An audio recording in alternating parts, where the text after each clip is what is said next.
दोंडाईचा ते मालपूरपर्यंत साईट पट्ट्यावर काटेरी बाबुळांची प्रचंड वाढ. पीडब्ल्यूडी विभाग लक्ष घालतील का? धुळे विभागीय सहसंपादक प्रभाकर अडगाळे.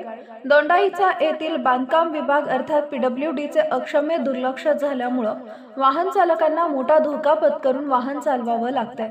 काही ठिकाणी रस्त्यावर खड्डा पडलेला आहे, त्याची डागडुजी करून देण्याची मागणी रिक्षा चालक व युनियन संघटनेची आहे.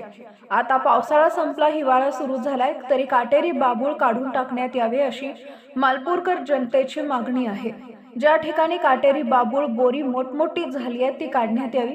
पीडब्ल्यूडी अधिकारी यांनी एक वेळेस पाहून घ्या. ज्या ठिकाणी काटेरी झाडे काढून टाकलेली आहे तिथं रस्ता मोकळा श्वास घेऊ शकतो याची कल्पना करा. याचा दृश्य कॅमेरा टिपलाय आमचे प्रतिनिधी यांनी. सदर बातमीची दखल न घेतल्यास दोंडाईचा पीडब्ल्यूडी ऑफिसवर मोर्चा नेण्यात येईल अशी मागणी रिक्षा युनियनचे अध्यक्ष अर्जुन कोळी व ग्रामस्थांची आहे. रस्त्यासाठी माहिती द्यायची. तो रस्ता जास्त जवळजवळ 2-3 ठिकाणी खराब झालेला आहे. त्याला दुरुस्त करावं असं आमचं म्हणणं आहे. कारण गाडी चालवताना प्रॉब्लेम होते. गाडी कारण ॲक्सिडेंट होण्याचा संभव आहे तिथं. कारण गाडी जायचा येत नाही तिथं. जास्त खड्डे झाले, पुढे खड्डे. रस्त्यात दुरुस्त करावा एवढं सांगायचं.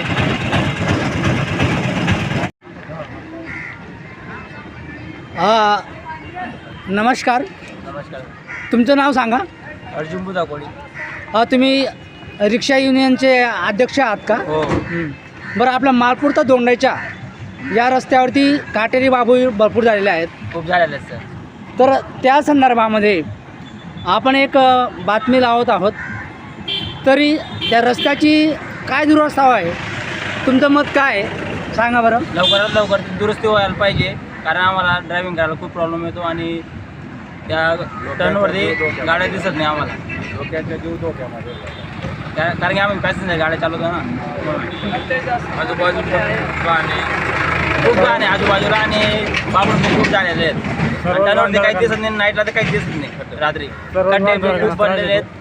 लवकरात लवकर दुरुस्ती व्हावी ही आमची नम्र विनंती आहे. बरं, पीडब्ल्यूडीवाले लक्ष देत नाहीत ना?